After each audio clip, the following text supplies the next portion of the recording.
አርስተ ዜና የካቲት 12 ቀን ኢትዮጵያውያን ባልገዛም ባይነት በጽናት የቆሙበት ታላቅ ቀን መሆኑን ኢሳት ያነጋገራቸው የታሪክ ምሁር ገለጹ።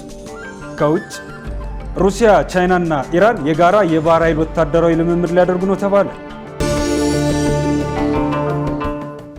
ሰላም ጤና ይስጥልን ተመልካቾቻችን፣ ከኢሳት ነጻ የህዝብ ሚዲያ ለየካቲት 12 2018 ዓ.ም ያዘጋጀናቸውን የምሽት ዜናዎች ይዘን ቀርበናል። ከዜናዎቹ ጋር እኔ ሙልቀን ሰለሞን፣ በምልክት ቋንቋው ዳዊት ጎሳ አብረናችሁ እንቆያለን። ወደ ቀዳሚ ዜና እንሻገር። የካቲት 12 ቀን ኢትዮጵያውያን ባልገዛም ባይነት በጽናት የቆሙበት ታላቅ ቀን መሆኑን ኢሳት ያነጋገራቸው የታሪክ ምሁር ገለጹ። ቀኑ ሲታሰብ ሰብአዊ ክብርና የጀግንነት ስነልቦናን ያጎናጸፈ የጀግኖች የድል ውጤት መሆኑን ልብ ማለት እንደሚገባ ገልጸዋል። ሰላማዊት ሙሉጌታ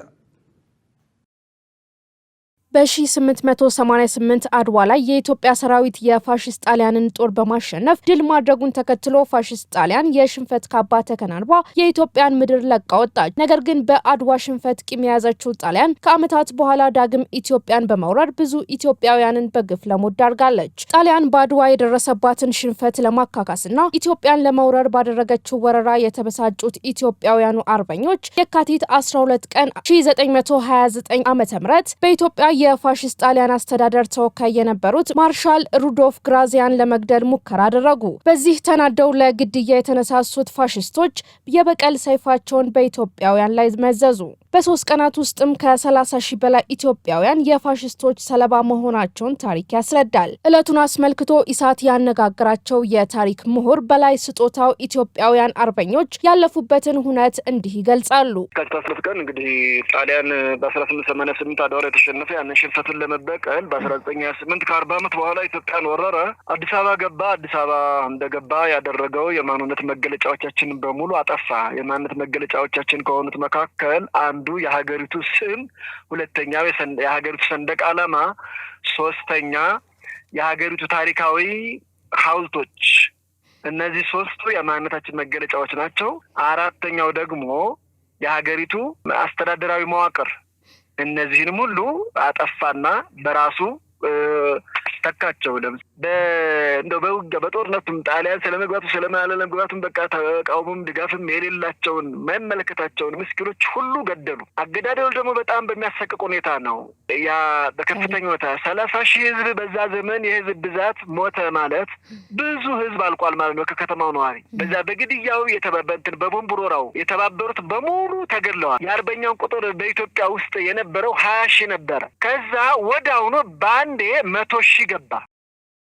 አክለውም ቀኑ ሲታሰብ ኢትዮጵያውያንን ሰብአዊ ክብርና የጀግንነትን ስነልቦና ያጎናጸፈ የድል ውጤት ቀን መሆኑን አስታውቀዋል። ስለዚህ ይህንን የስነልቦና የበላይነት ሰብአዊ ክብራችንን የማስጠበቅ ዘርፈ ብዙ ትሩፋት፣ ዘርፈ ብዙ ጥቅም እንደው ከዛ በቅኝ ግዛት ከሚገኘው ጥቅም ጋር ሲነጻጸር መቶኛና ሺኛ የሚባሉት ማነጻጸሪያዎች ሊገልጹት የማይችል ከፍተኛ ሰብአዊ ክብርና የጀግንነት ስነልቦና ያጎናጸፈን የጀግኖቻችን የድል ውጤት ስለሆነ ደጋግመን አክብረን በአንጸባራቂነቱ ብናከብረው ደስ ይለኛል። 89ኛው የካቲት 12 ሰማዕታት መታሰቢያ በዓል 6 ኪሎ በሚገኘው የሰማዕታት መታሰቢያ ሐውልት ፊት ለፊት በዛሬው ዕለት ተከብረዋል። ሀገራዊ የሳይበር ደህንነት ፖሊሲና የህግ ማዕቀፎች ለዲጂታል ኢትዮጵያ ስኬት መሰረት ናቸው ተባለ። የኢትዮጵያን የሳይበር ደህንነትና የዲጂታል ሉዓላዊነት ለማረጋገጥ የሚያስችሉ የፖሊሲና የህግ ማዕቀፎች ላይ ያተኮረ ስትራቴጂካዊ የባለድርሻ አካላት የውይይት መድረክ ተካሂዷል። በመድረኩ ላይ የመክፈቻ ንግግር ያደረጉት የኢንፎርሜሽን መረብ ደህንነት አስተዳደር ምክትል ዋና ዳይሬክተር ዳንኤል ጉታ እንደገለጹት ሀገራዊ የሳይበር ደህንነት ፖሊሲን ጨምሮ ዘርፉን ለማምረትና ለማስተዳደር የሚያስችሉ የህግ ማዕቀፎችን ማዘጋጀት ለሀገሪቱ የዲጂታላይዜሽን ግስጋሴ ወሳኝ መሆኑን ገልጸዋል። እነዚህ የህግ ማዕቀፎች በሀገር አቀፍ ደረጃ በተሟላ መልኩ ተግባራዊ መደረጋቸውን የዲጂታል ኢትዮጵያ 30 ስኬት ለማረጋገጥ መሰረት መሆናቸውንም ምክትል ዋና ዳይሬክተሩ በአጽንኦት ገልጸዋል። በውይይት መድረኩ ላይ ልዩ ልዩ ስትራቴጂካዊ ሰነዶች ቀርበው ውይይት የተካሄደባቸው ሲሆን ከነዚህም መካከል የሀገራዊ ሳይበር ደህንነት ፖሊሲ ማስፈጸሚያ ፍኖተ ካርታ፣ የሳይበር ዲፕሎማሲ ፍኖተ ካርታና ብሔራዊ የሳይበር ደህንነት ምክር ቤት ማቋቋሚያ ሰነዶች ይገኙበታል። በተጨማሪም የሳተላይት ኢንተርኔት ቴክኖሎጂ ሬጉሌሽን፣ ብሔራዊ የኤሌክትሮማግኔቲክ ስፔክትረም ክትትል ቁጥጥርና አስተዳደር ስትራቴጂ እንዲሁም በሀገራችን ለመጀመሪያ ጊዜ ይፋ የተደረገው የሳይበር ደህንነት ኢንሹራንስ ስትራቴጂካዊ ኢኒሺዬቲቭ በሰፊ የተመከረባቸው ጉዳዮች መሆናቸውን ከተቋሙ የማህበራዊ ትስስር ገጽ ላይ የተገኘው መረጃ ያመለክታል። የአዲስ አበባ ሴቶች ህጻናትና ማህበራዊ ጉዳይ ቢሮ ለ2102 ሴቶች የተስማሚ ቴክኖሎጂ ድጋፍ ማድረጉን አስታወቀ። ቢሮው ለድጋፉ 52.2 ሚሊዮን ብር ወጪ ማድረጉንም ገልጿል። መሰገዛይ የአዲስ አበባ ሴቶች ህጻናትና ማህበራዊ ጉዳይ ቢሮ ከ119 ወረዳዎች ለተመለመሉ በዝቅተኛ የኑሮ ደረጃ ላይ ለሚገኙ የተለያዩ አካል ጉዳተኛና የጤና ችግር ላለባቸው ሴቶች ጉልበትና ጊዜ ቆጣቢ ተስማሚ ቴክኖሎጂዎችን ድጋፍ አድርጓል። የቢሮው ምክትል ኃላፊና የሴቶች ዘርፍ ኃላፊ ዝናሽ ከተማ በተለይ ለኢሳት እንደተናገሩት በዘንድሮ በጀት ዓመት በጠቅላላው 2102 ሴቶች ተጠቃሚ እንደሚሆኑና ለዚህም 52.5 ሚሊዮን ብር በላይ ወጪ መደረጉን ገልጸዋል። ስርጭቱን እስከመቀጠለው ሳምንት ድረስ ነው የምናደርገው። ምክንያቱም ትላልቅ ማቴሪያሎችም ጭምር ስላሉ 2102 ሰዎች በአንድ ሳምንት ጊዜ ውስጥ አሰራጭተን የምናዳርስ ይሆናል። 52.5 ሚሊዮን ብር በላይ ወጪ ተደርጎበታል በዘንድሮ ብቻ። ምክንያቱም ከዚህ በፊት የነበረው 10,000 ብር ነበረ ለአንድ ሰው የተመደበው። 10,000 ብር ደግሞ አሁን ባለው ተጨባጭ ሁኔታ የተሻለ ጠንካራ እቃ ስለማይገዛ አዲስ መመሪያ ወጥተን ድጋፍ ተደርጎ ሁሉም ሰው ያው የሴቶች መለወጥ ላይ ፍላጎቱም ስላለ ሴቶቹም ተለውጦ ስለሚያሳዩ መመሪያ ጸድቆልን ለአንድ ሰው 25,000 እንድመደብ ተደርጓል።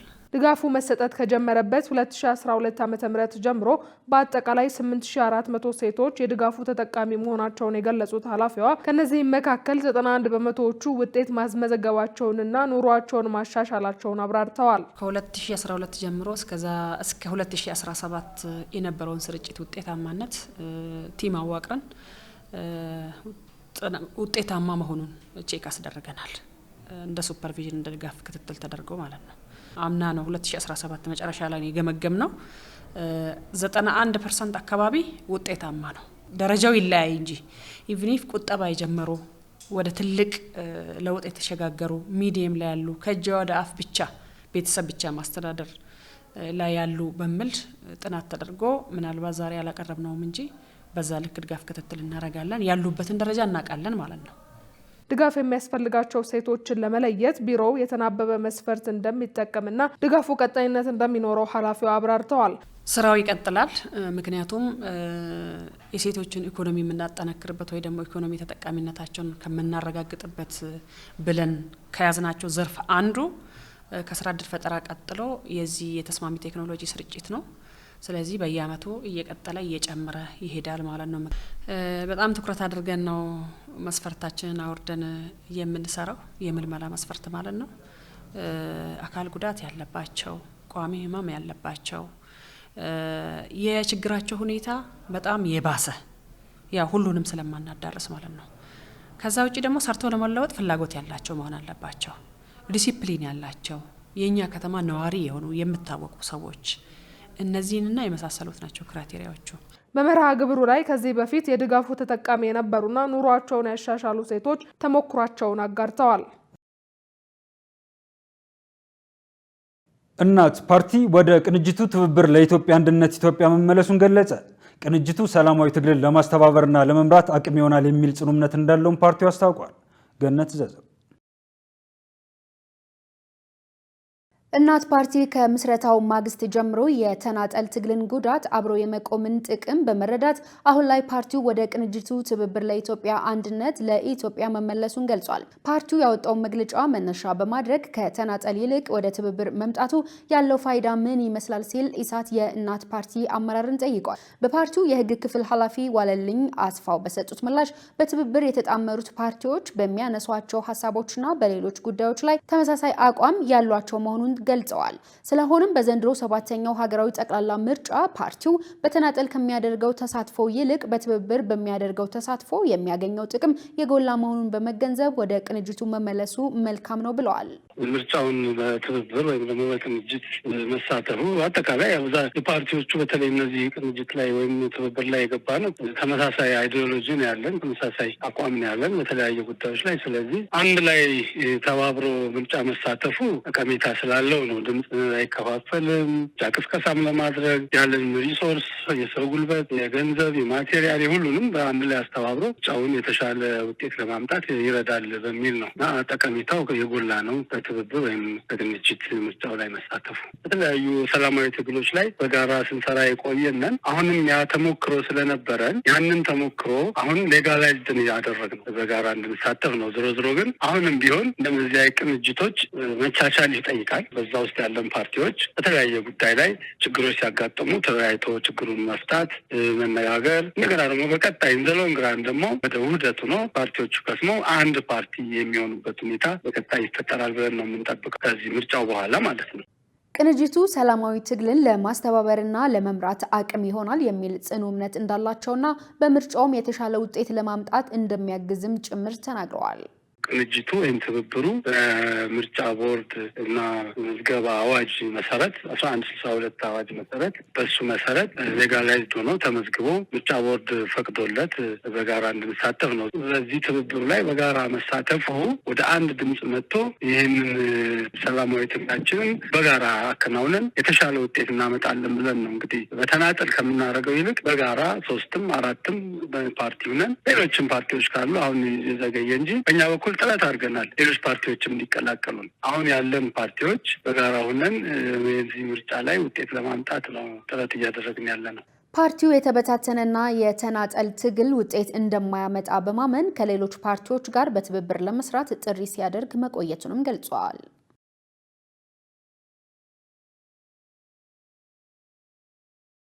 ተመልካቾቻችን ከኢሳት ነጻ የህዝብ ሚዲያ ለዕለቱ የሚተላለፉላቸው የምሽት ዜናዎቻችን እንደቀጠሉ ናቸው። ለቢዝነስና ኢኮኖሚ ዜና ደግሞ ባልደረባችን ገነት ዘዘው እየጠበቀችን ነው። ተከታትለን እንመለስ።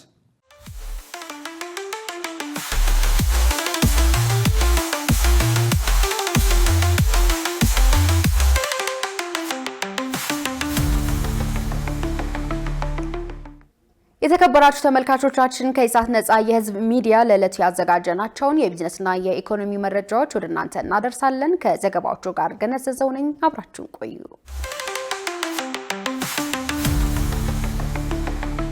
ጠቅላይ ሚኒስትር አብይ አህመድ የቡሳ ጎኖፋ ኦሮሚያ የተቀናጀ የምግብ ኢንዱስትሪ ግንባታን አስጀመሩ።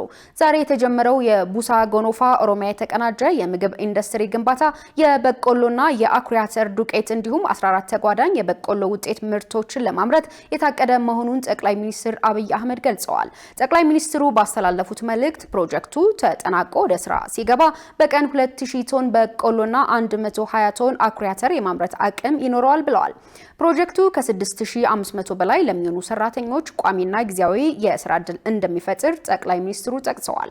አክለውም ለአካባቢው አርሶ አደሮች፣ ለህብረት ስራ ማህበራትና ለግሉ ዘርፍ አምራቾች የእሴት ሰንሰለትን በማገዝ ለአካባቢው አርሶ አደሮች ሰፊ ገበያ ይፈጥራል፣ የአካባቢውን ኢኮኖሚ ያሳድጋል ብለዋል። ዘገባው የኢዜአ ነው። በሁለትዮሽ የንግድ ግንኙነት ጉዳዮች ላይ ፍሬያማ ውይይት ተደረገ ተባለ። የንግድና ቀጣናዊ ትስስር ሚኒስትር ዴኤታ እንዳለው መኮንን ከዩናይትድ ስቴትስ የውጭ ጉዳይ ሚኒስቴር ረዳት ተጠሪ ሳራ ቱሩትማን ጋር በሁለትዮሽ የንግድ ግንኙነት ጉዳዮች ላይ ፍሬያማ ውይይት ማድረጋቸውን ገልጸዋል። በሁለቱ ሀገራት መካከል ፈርጀ ብዙ ስትራቴጂክ ግንኙነት መኖሩን የገለጹት ሚኒስትር ዴኤታው ኢትዮጵያ በዚህ ግንኙነት ላይ በመመስረት የተረጋጋ፣ ግልጽና ዘላቂ የንግድና ኢንቨስትመንት ከባቢን መፍጠር ላይ መሆኗን አስታውቀዋል። ከዚህ በተጨማሪ የኢትዮጵያ የዓለም ንግድ ድርጅት አባልነት ሂደት አሁናዊ ሁኔታን በዝርዝር ያብራሩት ሚኒስትር ዴኤታው አባልነቱን እንደ አውሮፓውያን አቆጣጠር በ2026 ለማጠናቀቅ አልማ በመስራት ላይ መሆኗን ገልጸዋል። ከዚሁ ጋር በተያያዘ ኢትዮጵያ ከዩናይትድ ስቴትስ ጋር በማከናወን ላይ የምትገኘውን የሁለትዮሽ የገበያ እድል ድርድርን ለመቋጨት በኢትዮጵያ በኩል ያለውን ቁርጠኝነት ገልጸው ዩናይትድ ስቴትስም ድርድሩ ባጠረ ጊዜ እንዲጠናቀቅ የሚጠበቅባትን ሚና እንድትወጣ ጠይቀዋል። የዩናይትድ ስቴትስ የውጭ ጉዳይ ሚኒስቴር ረዳት ተጠሪ ሳራ ቱሩትማን በበኩላቸው ሀገራቸው የኢትዮጵያን የዓለም ንግድ ድርጅት አባልነት ሂደትን ለመደገፍና የሁለትዮሽ የንግድ ትስስርን ለማጠናከር ያላትን ቁርጠኝነት አረጋግጠዋል። የኢትዮጵያ የማምረት አቅም አጠቃቀም 66.3 በመቶ ደርሷል ተባለ። የሀገር ውስጥ ምርት የገበያ ድርሻ ወደ 45.8 በመቶ ማደጉን የኢንዱስትሪ ሚኒስቴር አስታውቋል። የኢንዱስትሪ ሚኒስቴር መላኩ አለበል በያዝነው በጀት ዓመት 6 ወር ድረስ የኢትዮጵያ ኢንዱስትሪዎች ካላቸው የማምረት አቅም አጠቃቀም በ2014 ከነበረበት ከ46 እስከ 48 በመቶ አሁን ወደ 66.3 ከመቶ ማሳደግ ተችሏል ብለዋል። አንዳንድ ከተሞች እስከ 69 በመቶ ደርሰዋል። ለምሳሌ በአዲስ አበባ ከተማ አስተዳደር በአንዳንዶቹ ዘርፎች 70-80 በመቶ ደርሰዋል።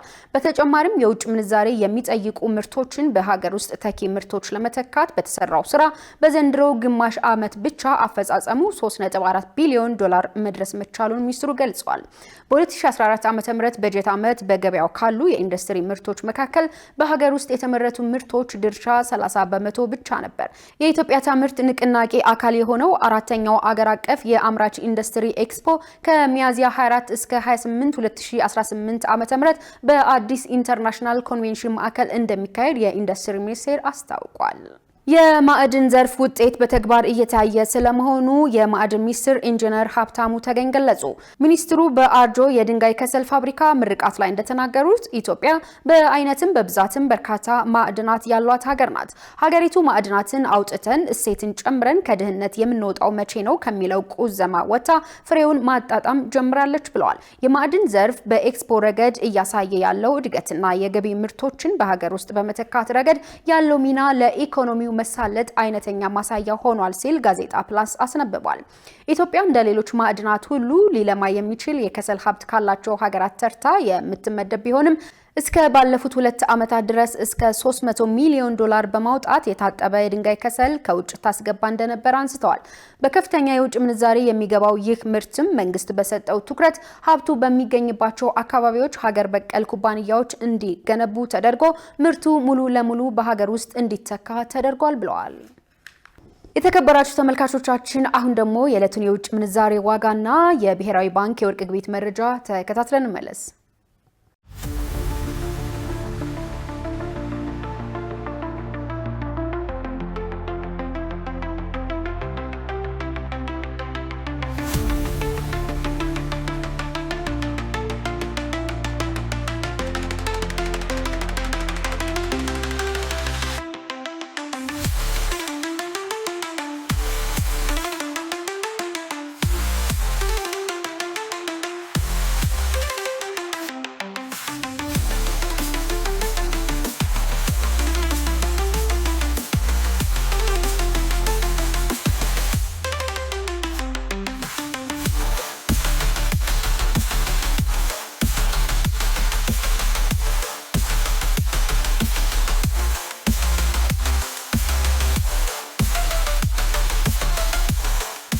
ተመልካቾቻችን ለዕለቱ ያዝናቸው የቢዝነስና የኢኮኖሚ መረጃዎችን ይመስላሉ። ወደ ቀጣይ ዜና ላሳልፋችሁ።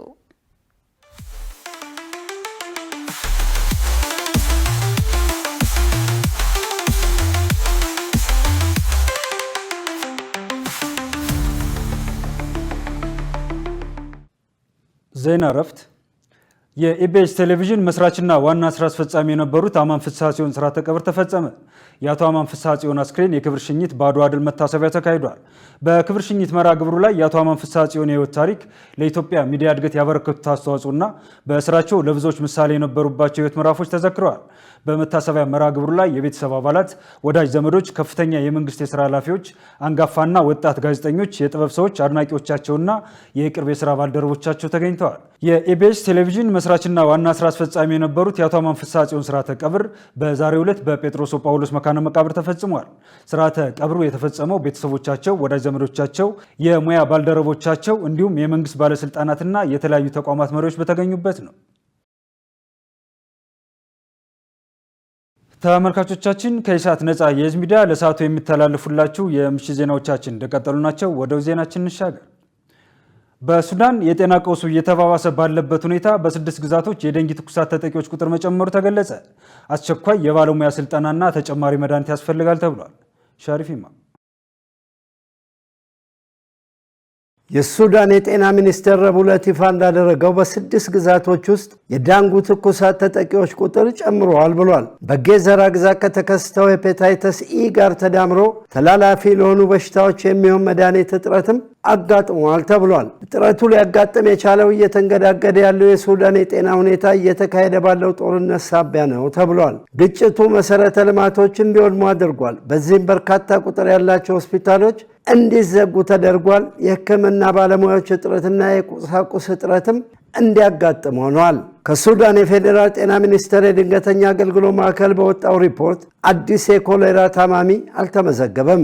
የዳንጉ ትኩሳት ግን በካርቱም፣ በጊዚራ፣ ሪቨር ናይል፣ ዋይት ናይል፣ ከሰላና በሰሜን ግዛት መገኘቱ ተረጋግጧል። ገዚራ ግዛት ሄፓታይተስ ኢ ታማሚዎች መገኘታቸውን በተጨማሪ ሪፖርት ማድረጉን የጤና ሚኒስቴር አክሎ ገልጿል። 36 የዳንጉ ትኩሳት ታማሚዎች መመዝገባቸውን ተከትሎ ምላሽ ለመስጠት የአደጋ ጊዜ ቡድን ከሰሜን ግዛት ወደ ምዕራብ ክልል ተንቀሳቅሷል። የሕክምና ቁሳቁሶችም ወደ አካባቢዎቹ የተጓጓዘ ሲሆን ለሄፓታይተስ ኢ የሚያስፈልገው የተለየ የሕክምና ማዕከል በገዚራ ተገንብቷል። የጤና ባለሙያዎች አበክረው እንደሚመክሩት አስቸኳይ የሆነ የባለሙያ ስልጠናና ተጨማሪ መድኃኒት ያስፈልጋል እያሉ ነው። የአካባቢ ጤና ሪፖርቶች እንደሚያሳዩት የቅድመ መከላከል ስራዎች ውሃን በክሎሪን ማከምና ውሃ ወለድ በሽታዎችን የመቆጣጠር ስራ እየተሰራ ነው። የዳንጉ ትኩሳትን ለመከላከል የታቀደ ዘመቻ በካርቱም በቀጣይ ሳምንት ለማካሄድ ታስቧል። የጤና ሚኒስቴር አቅርቦትን በተመለከተ ባቀረበው ሪፖርት መድኃኒቶችና የወባ መድኃኒት እጥረት ማጋጠሙን አስታውቋል። ይሁን እንጂ የሕዝብ ጤና ላቦራቶሪ እንዳስታውቀው የካርቱም ላቦራቶሪዎች ለሜኒንጃይትስ ምርመራ እየተዘጋጁ ነው። የመንግሥት ላቦራቶሪዎች የዳንጉ ትኩሳት እንዲመረምሩ እየተዘጋጁ ነው። 20 ሺህ የዳንጉ ትኩሳት ፈጣን የመመርመሪያ ኪቶች መሰራጨታቸውን ተከትሎ ተብሏል። የሱዳን የጤና ሚኒስቴር ከፍተኛ ሹም የሆኑት አሊ ባኪር የጤና ባለሙያዎችን ጥንካሬ አድንቀዋል። በውስን ግብዓት ውጤታማ ሥራ በመስራታቸው በሰሜናዊ ግዛት የጤና ባለሥልጣናት ሪፖርት እንዳደረጉት የዳንጉ ትኩሳት ታማሚዎች ቁጥር ጨምሯል። ማክሰኞ ዕለት ብቻ አልጉረይባ አካባቢ ሜሬዊ ወረዳ 52 ታማሚዎች ተመዝግበዋል ተብሏል። የመንግሥት የአስቸኳይ ጊዜ መምሪያ ጊዜያዊ አስቸኳይ ክፍሎችን በማዘጋጀት የሚመጡ ታማሚዎችን ለመመርመርና በሽታውን ወደ ዜሮ ለማድረስ እየሰራ ነው። ባለሥልጣናት እንዳስታወቁት አሁን ላይ 2 በበሽታው የተያዙ ሕሙማን ብቻ ያሉ ሲሆን ሞት ግን አልተመዘገበም ተብሏል። መረጃው የሱዳን ትሪቢዩን ነው።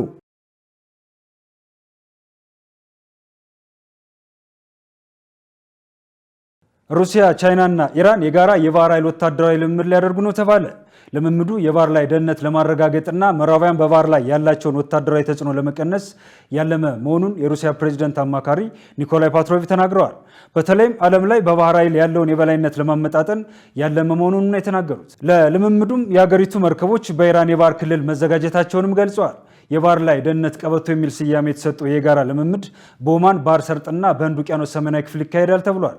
በልምምዱ ከጦር መርከቦች ባለፈ የጦር አውሮፕላኖች የሚሳተፉ ሲሆን ከፈረንጆች 2019 ጀምሮ በጋራ ሲካሄድ የቆየ የባህር ላይ ወታደራዊ ልምምድ መሆኑን አርት ያስነብበዋል። አማካሪው ምዕራባውያን በባህር ላይ ከክፍለ ዘመኑ መግቢያ ጀምሮ የበላይነት እንደነበራቸው ጠቅሰው አሁን ላይ ግን ካለፈው የተለየ ነው ሲሉ ተደምጠዋል። ከሶስቱ ሀገራት ልምምድ ቀደም ብሎ ግን ሩሲያና ኢራን በዚህ ሳምንት የሁለትዮሽ የባህር ላይ ወታደራዊ ልምምድ ያደርጋሉ። ተመልካቾቻችን ከዜናው በኋላ ልዩ ዝግጅት የሚተላለፍ ስለሆነ እንድትከታተሉን በአክብሮት እየጋበዝን የምሽቱ ዜናዎቻችን በዚሁ እናጠቃልላለን። ከዜናዎቹ ጋር እኔ ሙሉቀን ሰለሞን፣ በምልክት ቋንቋው ዳዊት ጎሳ አብረናችሁ ቆየን። መልካም ጊዜ ይሆንላችሁ።